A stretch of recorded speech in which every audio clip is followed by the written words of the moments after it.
The resilience myth, why working twice as hard isn't enough for Black women in business.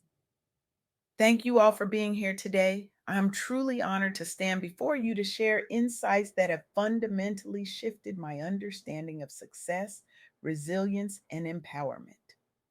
Recently, I had the extraordinary privilege of interviewing Rita Smith, a visionary whose groundbreaking research has illuminated the complex realities facing Black women in entrepreneurship and professional spaces. Rita isn't just a researcher or advocate, she's a revolutionary force dismantling outdated narratives about success. Her unflinching commitment to truth telling has created pathways for thousands of women to reclaim their power, not just individually, but collectively.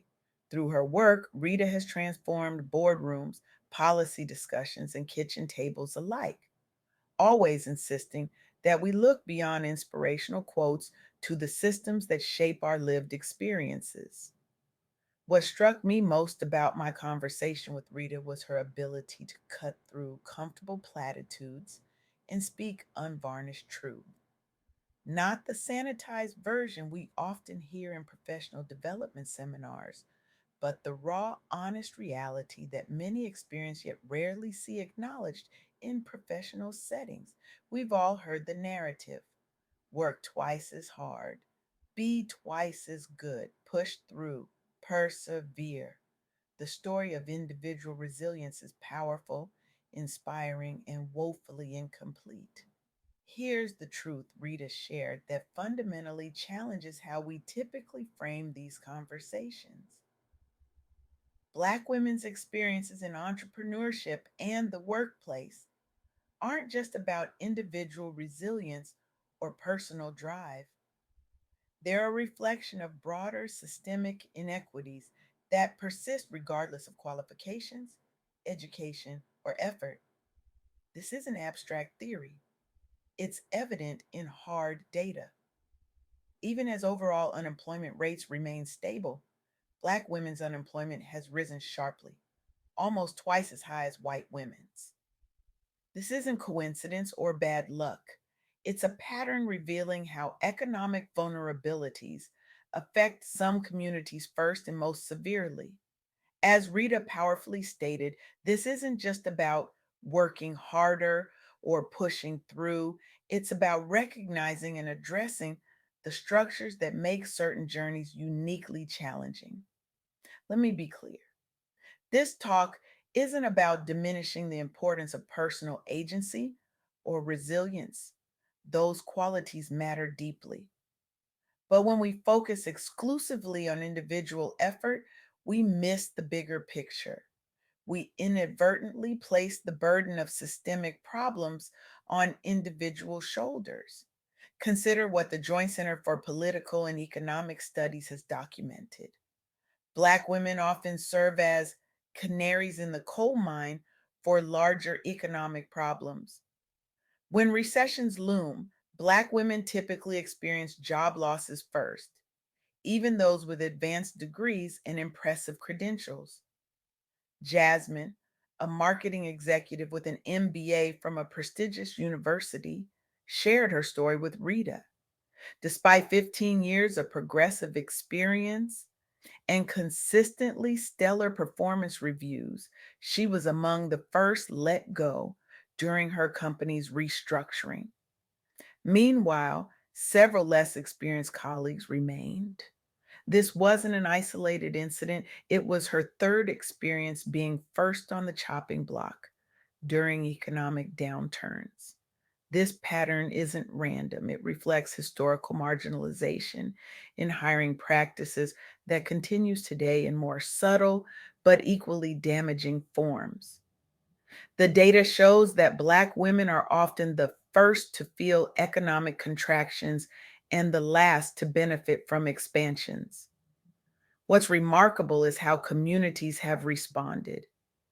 In the absence of adequate formal support systems, Black women have created their own networks of resources, information sharing, and mutual aid. These networks don't just offer practical support, they provide spaces where experiences are validated rather than dismissed or minimized. When Jasmine lost her job, she found herself welcomed into a circle of professional Black women who offered not just job leads, but something equally valuable confirmation that her experience reflected systemic issues, not personal failings. This understanding was profoundly liberating. It allowed her to approach her job search with clarity rather than self doubt. This brings me to the first key insight from my conversation with Rita. Systemic barriers continue to shape professional and entrepreneurial paths for Black women, regardless of qualifications or effort. Now, you might be thinking, this sounds discouraging. Where's the hope? The hope lies in recognizing that if these challenges are systemic rather than individual, the solutions must be collective rather than solely personal. This leads to the second key insight. Empowerment is collective, not just individual. Between 2019 and 2023, the growth rate among women owned businesses nearly doubled compared to men owned businesses.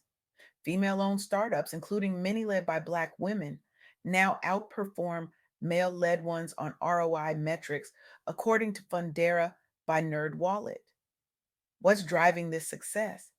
Not just individual brilliance, though there's plenty of that, but strategic approaches to navigating systemic challenges. Take Amara, who launched her tech startup after facing repeated barriers in traditional corporate settings.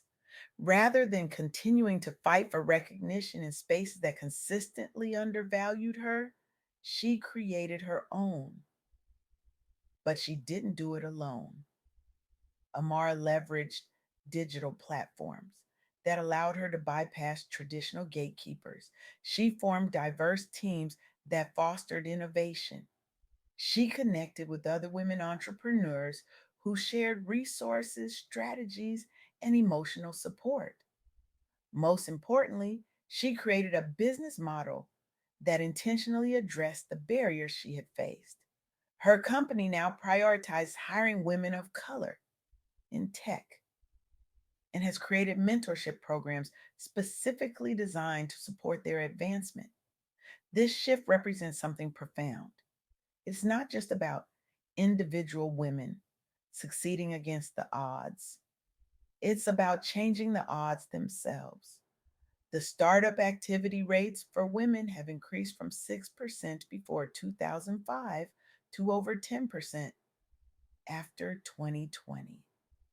This isn't just progress, it's transformation. And it's happening because women are working together to create new pathways where traditional ones have failed them. But let's be honest, these collective approaches to empowerment don't erase the very real challenges that persist. Consider Miriam's story, which Rita shared during our interview. Miriam, a young mother from Cote d'Ivoire who resettled abroad, faced significant barriers entering the workforce despite her skills and motivation. Employers consistently overlooked her because they prioritized local experience over actual competence. Miriam did everything right according to conventional wisdom. She attended workshops, sought networking events, and highlighted her transferable skills. Yet she continued to face obstacles related more to perception than ability. After months of rejection, Miriam nearly gave up. The constant dismissal of her capabilities had taken a profound emotional toll. But instead of internalizing these rejections, she began questioning the systems that produced them. Miriam started speaking up at job fairs about the barriers facing immigrant professionals. She connected with others facing similar challenges and they began advocating together. She helped employers recognize how their hiring practices excluded valuable talent. She pushed boundaries around what qualified means. Her individual journey became part of a collective movement for change.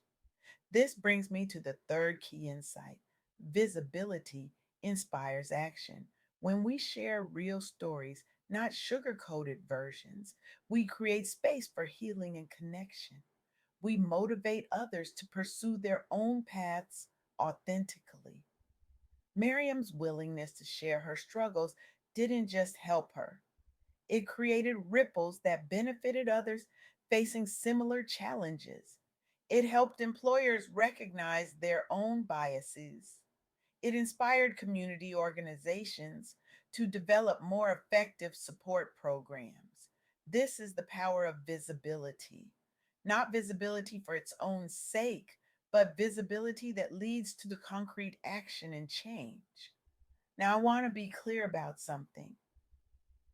Recognizing systemic barriers doesn't mean accepting them as immutable.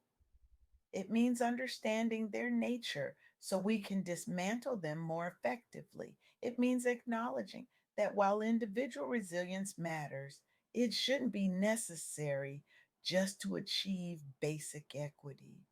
It means recognizing that the twice as good narrative, while born of necessity and wisdom, also reflects a fundamentally unfair standard.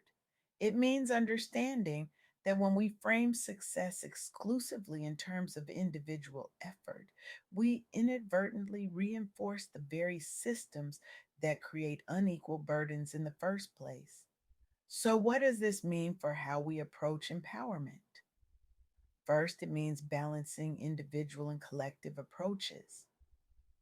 Personal development matters, building skills matters, cultivating resilience matters.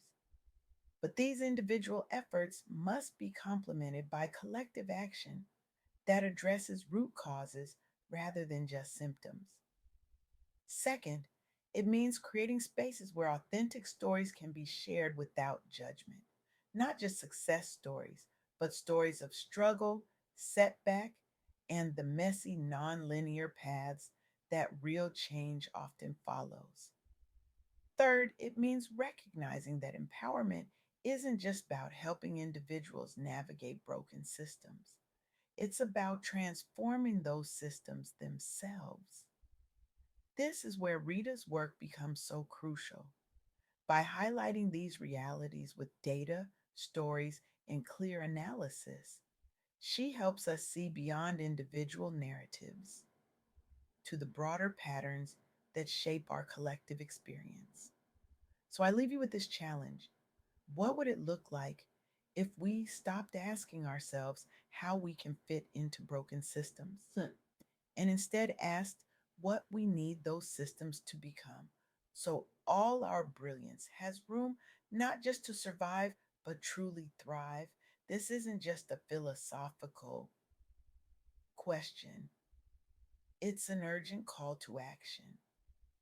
For those with power and privilege in current systems, how will you use your position to create more equitable structures?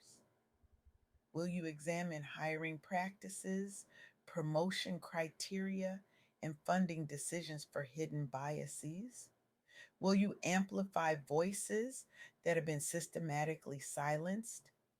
For those navigating these systems, how might you balance individual resilience with collective action? Can you find ways to support others even as you pursue your own path? Can you share your authentic story in ways that create space for others? For all of us, can we commit to seeing success not just as individual achievement, but as collective liberation? Can we imagine and then create systems where brilliance doesn't have to overcome barriers to be recognized, where resilience is celebrated but not required just to achieve basic equity? The world doesn't just need your individual success. It needs your voice, your vision, and your courage to challenge the systems that determine who succeeds and who struggles. Your journey matters. But even more importantly, the paths you create for others matter. Let's build those paths together. Thank you.